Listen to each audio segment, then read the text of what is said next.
Naquele tempo, Jesus retirou-se para a região de Tiro e Sidônia. Eis que uma mulher cananeia, vindo daquela Jesus, e começou a implorar: Senhor, socorre-me. Jesus lhe disse: não fica bem tirar o pão dos filhos para jogá-lo aos cachorrinhos. A mulher insistiu: é verdade, Senhor, mas os cachorrinhos também comem as migalhas que caem da mesa de seus donos. Diante disso, Jesus lhe disse: mulher, grande é a tua fé, seja feito como tu queres. E desde aquele momento, sua filha ficou curada. Palavra da salvação.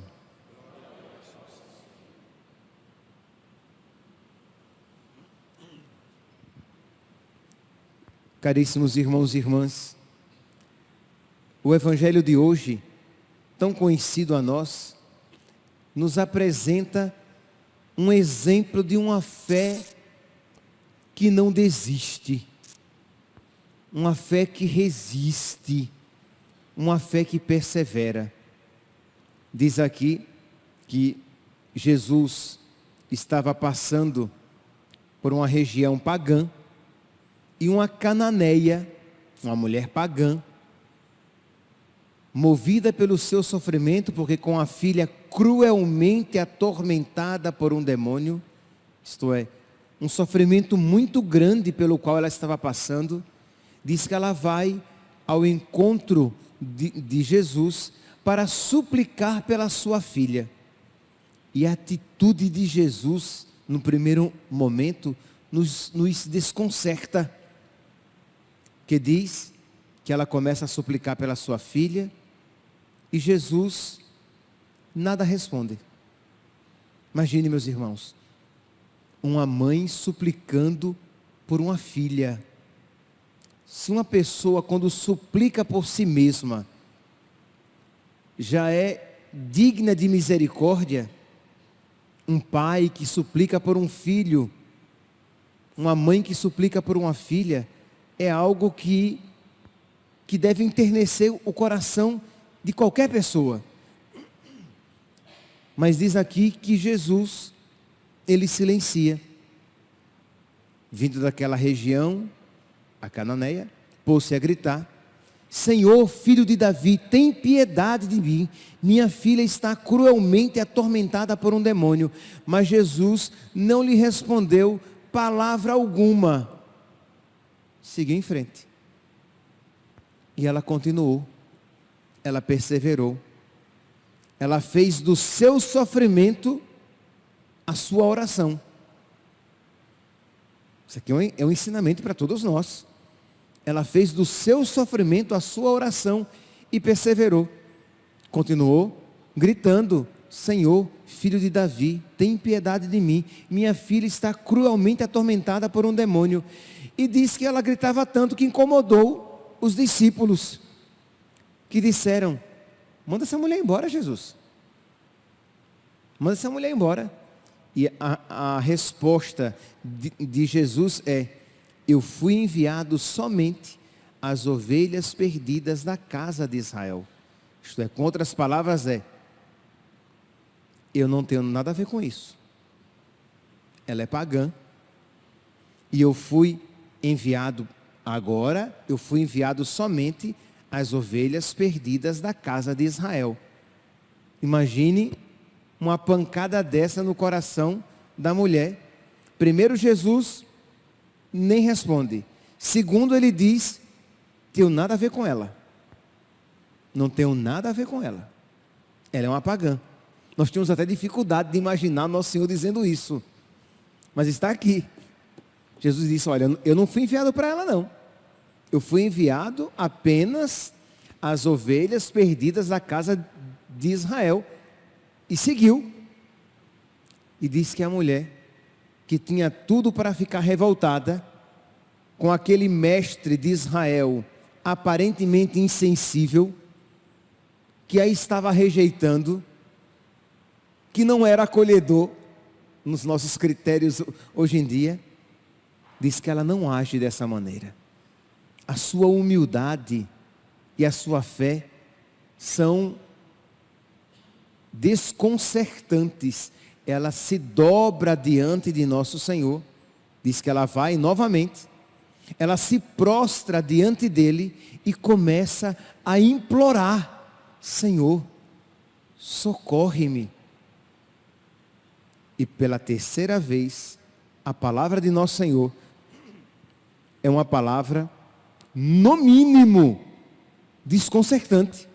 Jesus olha para ela e diz: mulher, é verdade. Mulher, não fica bem tirar o pão dos filhos para jogá-lo aos cachorrinhos. Os pagãos eram chamados de cães pelos judeus. Jesus ameniza, chama cachorrinho. Mas Jesus diz: olha, não fica bem dar a graça que eu devo dar aos filhos, aos cachorrinhos. E ela, mais uma vez, age com uma fé e uma humildade desconcertantes. É verdade, Senhor. Mas os cachorrinhos, eles comem as migalhas que caem da mesa dos seus donos. É verdade, Senhor, que as graças devem ser dadas aos filhos, a Israel. Mas dá-me, Senhor, uma migalha da tua graça, que já será suficiente. E Jesus se impressiona. Por quê? Porque Jesus estava agindo daquela maneira para despertar-lhe a fé, para dar ocasião àquela mulher de uma fé grande, de uma fé profunda, de uma fé verdadeira, de uma humildade grande, de uma humildade profunda, de uma humildade verdadeira. Jesus não a estava rejeitando, mas Jesus a estava treinando para crescer na fé, no amor e na humildade. Da mesma maneira, meus irmãos, às vezes nós experimentamos silêncios de Deus. Nós rezamos pedindo uma cura, pedindo uma conversão, pedindo a libertação de um vício, a resolução de um problema sério familiar que nos faz sofrer ou faz com que outras pessoas sofram, e parece que Jesus se cala, se faz indiferente. Mas Ele não nos rejeita. Se Ele demora, é porque Ele está preparando algo melhor, assim como preparava para essa cananeia. Então precisamos crescer nessa fé, para que nós não desanimemos diante dos silêncios de Deus. Porque, meu santinho, se você não experimentou o silêncio de Deus, experimentará. Se você nunca experimentou, experimentará. Não tenha dúvidas. Porque é o sinal do cuidado de Deus, de nos fazer crescer na fé, de nos fazer crescer no amor. De modo que quando nós olharmos para Jesus e dissermos: Jesus, eu confio em vós, seja uma frase verdadeira. Isto é, você confia, e às vezes contra toda a esperança. Isto é, as realidades humanas levam você a achar que Deus não ouve as suas preces, que Deus não intervém na história. Mas você, cheio de fé, você diz: Jesus, eu confio no teu amor. Existe uma leiga francesa do final do século XIX para início do século, final do século XVIII para início do século XIX, Elisabeth Lézer. Elisabeth, ela se casou com Félix Lézer, e ele era ateu convicto, anticlerical, e ainda ridicularizava a sua fé.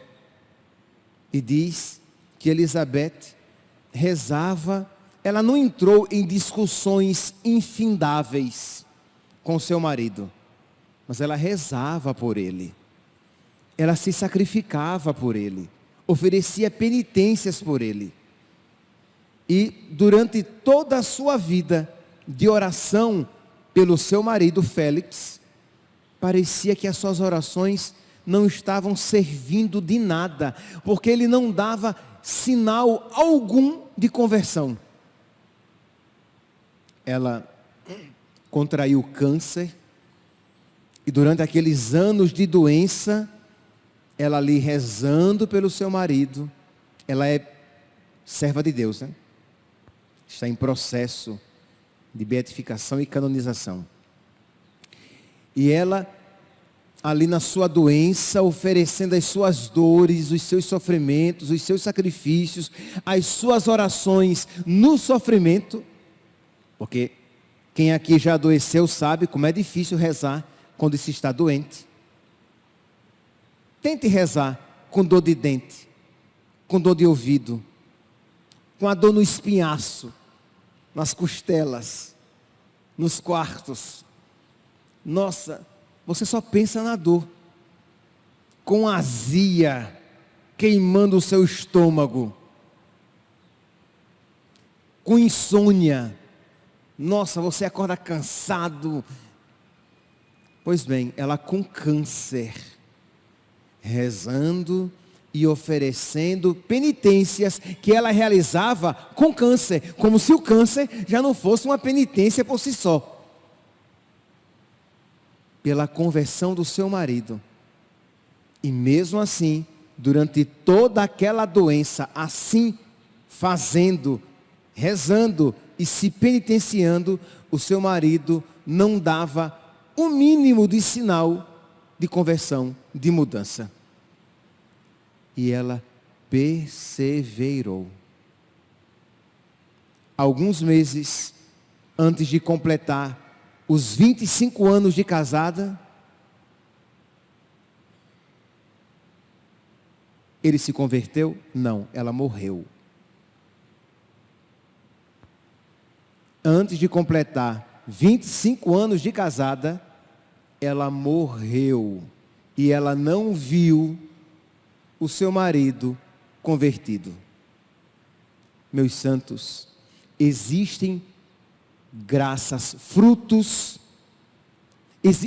existem orações cujos frutos nós só veremos no céu. Existem orações cujos frutos nós só veremos no céu. Ela morreu. Alguns meses depois, ele, revirando as coisas da falecida esposa, encontrou os seus diários espirituais e começou a ler. E começou a ver como era profunda a fé dela, né? A sua fé e o seu amor a Deus.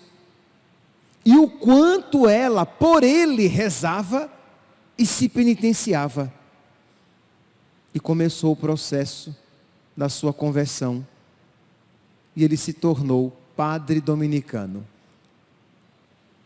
Ele não apenas se converteu, se tornou um padre dominicano. Morreu velho, e uma das suas missões era propagar os escritos espirituais da sua esposa, que ele sabia que era uma santa. Mas percebe, Elizabeth Lezer morreu sem ver os frutos da sua oração. Ela rezou, e ele não se modificava isso. E meus irmãos, Deus isso permitiu, porque queria fazê-la santa. Porque queria lhe dar uma grande glória, uma grande felicidade no céu. Vocês conhecem a história de Padre Pio, que diz que se ele não tivesse passado por aquelas provações, ele não teria se salvado. Nós não sabemos o que seria de Elizabeth sem aquele marido tão difícil por quem ela rezou durante toda a vida, que a exercitou na fé. Nós não sabemos muitas vezes o significado dos nossos sofrimentos, das nossas dificuldades, mas se nós perseverarmos na fé e não quisermos ver de imediato os resultados, a nossa perseverança na oração, a nossa humildade diante de Deus, de quem se coloca diante dele, sabendo que está pedindo algo que não merece. Por isso eu não peço, eu não exijo uma intervenção imediata. Como a cananeia não pediu, ela suplicou, ela implorou, ela se prostrou. E quando Jesus a humilhou, ela disse: é verdade, Senhor. É verdade que os cachorrinhos não merecem a graça dos filhos, o pão dos filhos, mas as migalhas que caem das mesas, os cachorrinhos comem. Me dá uma migalha da tua graça. Se Elizabeth Lezer, durante toda a sua vida, pedindo, suplicando, rezando, se oferecendo, se chegasse no final da sua vida, ela visse: Deus nunca me atendeu, se revoltasse contra Deus, não teria obtido a conversão do seu marido e não teria se tornado esse exemplo luminoso de fé para nós. Mas ela perseverou sem ver sinal algum da ação de Deus. Ela só cria, acreditava. Aquele que me deu muito mais, não me negaria menos. Ele se deu a mim, ele morreu por mim na cruz. Não há maior amor do que aquele que dá a vida pelos amigos. Dele eu não posso duvidar. E continuou rezando até os últimos momentos da sua vida, sabendo que, embora ela não visse, Deus estava ouvindo as suas preces. Que nós, meus irmãos, diante desta palavra, no dia de hoje, peçamos a Deus que nos conceda uma fé, uma perseverança e uma humildade semelhantes a humildade, fé e perseverança da cananeia e da serva de Deus, Elizabeth Lezer. Louvado seja nosso Senhor Jesus Cristo. Para sempre seja louvado.